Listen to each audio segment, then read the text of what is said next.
less work. We just have to consume them and give them time.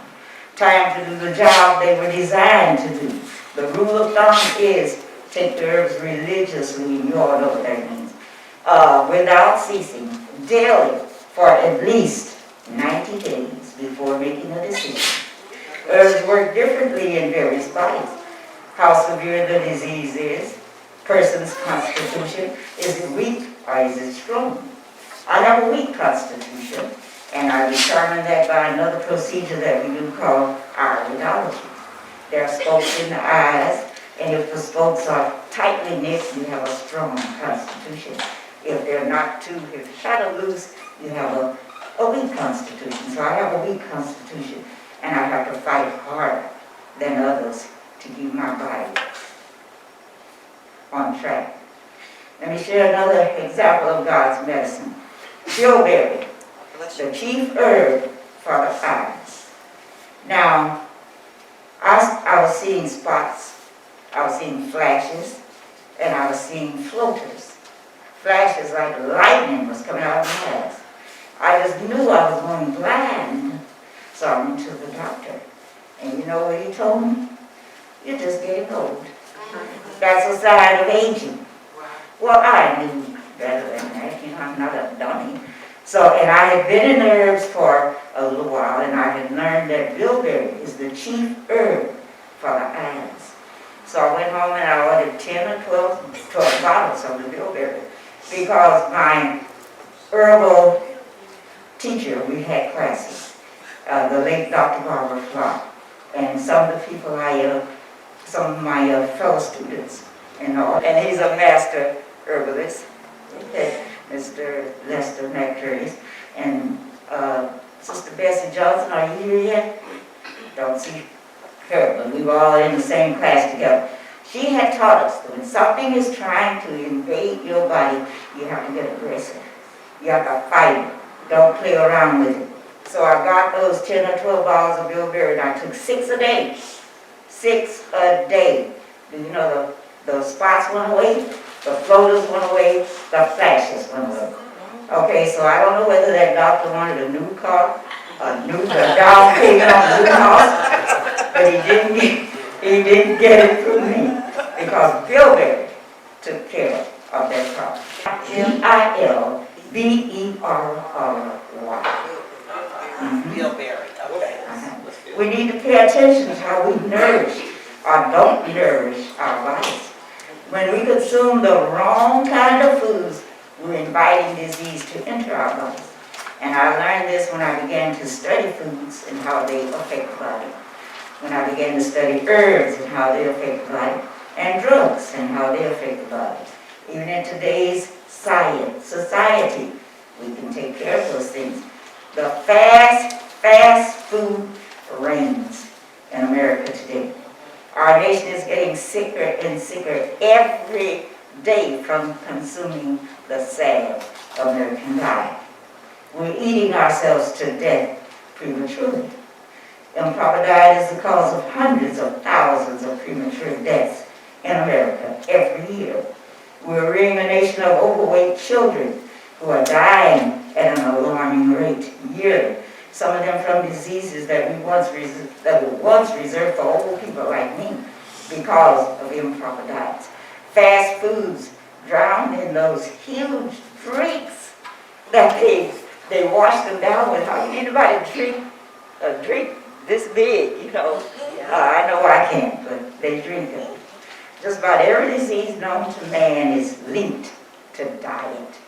The food the body consumes that the body is not able to digest, assimilate, and eliminate in a timely manner, causing a backup into the system that creates abnormal conditions called diseases. For example, there's a substance called uric acid in some of the foods Americans consume daily, lots of it. It's the kidney's job to excrete uric acid from the body. So if the kidney's job is to excrete the uric acid from the body, and one keeps pouring the uric acid into the body, guess what's going to happen to the kidneys? Dialysis, here you come. Some of the foods that contain this substance called uric acid are meats, especially red meats. And not only do they have uric acid in them, they have tapeworms. Tapeworms that can grow up to over 30 feet in the body. We're not talking inches, ladies. We're talking feet. Okay? And they can create havoc in the body. They take the nutrients from the food, from your food, and leave you hungry. So you have to keep eating to try to satisfy your hunger. They mimic diseases, even chronic diseases. They zap your energy and mess up your memory. And that's another lecture in itself. I love talking about those little creatures. They are so small. Yes, they are. So clean up your temple. Constipation occurs when fecal matter remains in the intestines for more than 24 hours. The normal time to eliminate is 6 waking hours or after each full meal, but not right after a meal. If you go right after a meal, before the body has time to assimilate the food, that means take the good from the food for the healing of the body and push the waste out through the colon. So you don't want to go right after a meal, but if the bowel does not move once a day for every meal eaten, constipation does exist. Simple constipation can turn into chronic constipation, and this is caused by a low fiber diet. We need fiber. Lack of exercise, neglecting nature's signs to eliminate. When your body says, I want to go, whatever you're doing, stop doing it and take it to the toilet. Okay. Products can help with this problem. Colon cleanses, parasite cleanses, and there are some others that you can take, but the colon cleanse cleans out the organ as it goes down and then sends it out through the colon. Constipation could be the beginning of all kinds of diseases having access to the body. After we learn about the dangers of foods, we have to start saying no to those foods and yes to the foods we know are good for the body.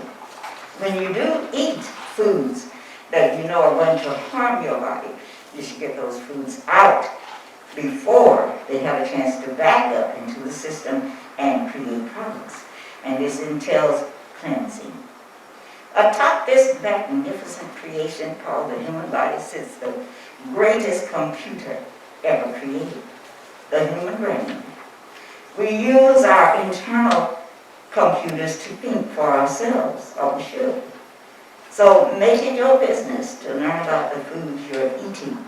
Are they going to benefit your body? Are they going to tear it down? Let's look at some other culprits our sad American diet is loaded with today. Sugar. Okay, did you know that sugar is a slow poison, that it feeds cancer, causes tumors to grow in your body, among other things, that soda pop is loaded with it? We don't have to use this product. There are some wholesome alternatives out there. I use sucanat, that's a granulated. Molasses are good, stevia, and something we have, our company has something called xylitol, Xylitol. It doesn't cost that much, and it's white, like the white sugar, but it's a good sweetener. And don't think you're doing yourself a favor by using the artificial sweeteners. They are so bad. They are even more dangerous than the white sugar. They cause autoimmune diseases to form in the body, okay? And they can create cancer, convulsions, depression, mental retardation, and some of the autoimmune diseases like lupus, multiple sclerosis, muscular dystrophy, fibromyalgia. And did you know that sugar and white flour products are 2 of the main causes of obesity? Now, I do have an article called White Death, and if you would like for me to send you a copy of that, I need your email addresses, and I can just email it to you. You can read more about sugar, the White Death.